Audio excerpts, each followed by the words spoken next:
So right off the bat, we have a slightly different unboxing experience. All right, it's got the magnets here on the opening. And oh yeah, definitely a more premium unboxing. CRKT sticker with the CRKT handout. Oh, this is going to be something, guys. The Zephyr. All right, let's take a look at what the Seephr is all about. We got an actual zipper pouch on this one. Here it is. Here's the knife. Let's go ahead and make some room, shall we? Again, right, the whole unboxing tells you are going to be checking out something a little bit different than what we just looked at. And for starters, I mean, check out the Damascus here on the inlays. It's got this anodized blue. All right, let's just check here. All right, we are getting pull from the pivot, but we do have liners. There we go. Back here, I'm not getting any pull. So we have indeed titanium handles with the Damascus inlays, and that might be a little foreshadowing here to what the blade is all about. We'll check that out in a second. We have a deep pocket carry clip here, as you can see. And in case you're wondering, it is not reversible on the other side. It is going to be a liner lock, so we'll check that out in just a second. And overall, I mean, it's got this rectangular with very sharp lines sort of design. Right, it looks pretty neat. Let's just go ahead and get it deployed here, shall we? Back flipper seems to be the only deployment option for this one. So if you're ready, I'm ready. Bam, right? Check out the blade. Okay, let's take a look. Now we have multiple different steels available for this one. This is going to be the Damascus design in steel. We have, by the way, this is a Lurch design. I'm not very familiar with his designs, so I'm excited to check out his work here. A little bit of billboarding there. CRKT on the show side. Lurch design and model number. So it looks like they prioritize model numbers on their blades instead of actually putting steel. But in case you're wondering, they do offer this same model, the Seephr, in a more budget option. They have D2 with black G10, and they have 14C 28N steel with topographic G10. So those options are also pretty sweet. Again, I'll have them all linked down below so you guys can check them out if you're interested. Very sort of sheep's foot, reverse tanto sort of blade here. It does have a flat grind going on. I'm really digging the Damascus there. It's a nice, beautiful pattern, I'll tell you that. And it's a little bit shiny here. Let me just go ahead and wipe it and see if maybe it's the oils or...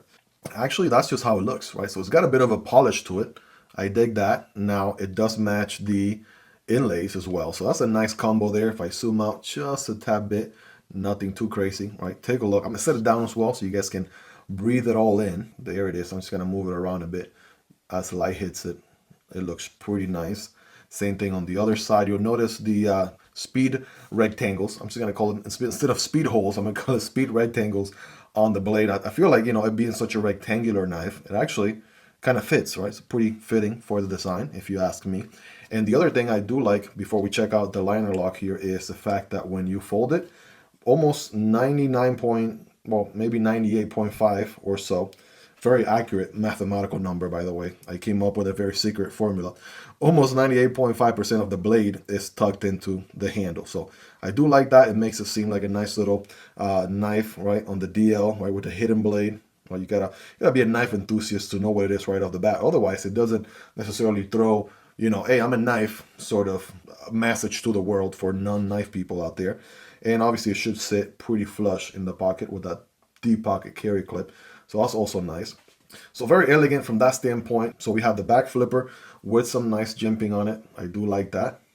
And let's just go ahead and test it here. We can light switch it, and we can also, okay, I tried push buttoning it, but the answer is yes. If you push button it, but don't really try, you can fail it. So better off light switching it every single time, just to be safe. And in case you're wondering here, the engagement is going to be around maybe 30%, yeah, also 35% or so on the engagement. No cutout on the show side, but they made it so the liner actually sticks out a significant amount. You can even see it from the opposite side here. So that's how they got around to not making a cutout on the show side.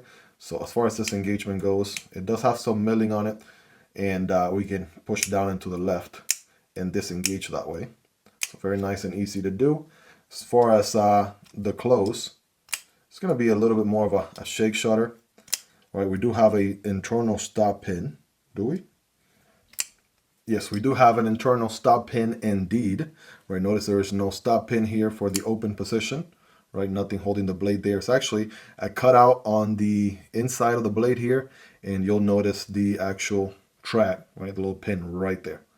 So it's also very tastefully done, I'll tell you what. Now, it has the one deployment option. I typically prefer knives with more deployment options than just the one, but when it's just the one option, right, I really like it to be well tuned, and that happens to be the case here. So no complaints there. I mean, it does look very, very nice. I want to say with this reflective finish and the Damascus on the handle, as you use the knife more and more, it'll be interesting to see how that kind of works out right over time. I know Kaiser recently did the Qual. In case you haven't checked out the Kaiser Qual, also has a very nice, beautiful Damascus on the handle.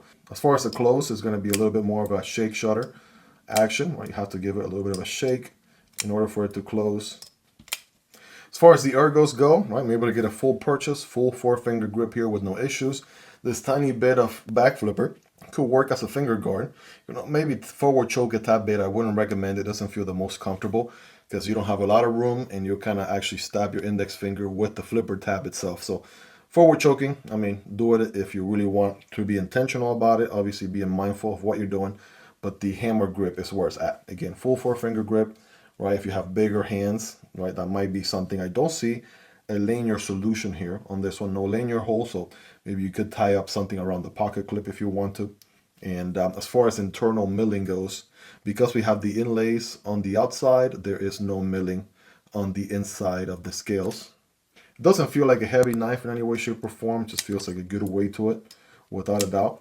Right? And obviously a very utilitarian type of knife. Almost utility blade style, but just narrower and longer. Right? Great for utility cuts, draw cuts, right? Things like that. But, you know, the one thing that does stand out here is how elegant it looks. Let's just put them side by side. The pocket clip is not helping a ton, right? When I set it down, it just wants to fall back like that. So hope you guys really enjoyed this one. If you made it to the end, you're the real MVP. Hope you guys have a wonderful rest of your day. Take care, and I'll see you on the next one, either this one or this one. Peace.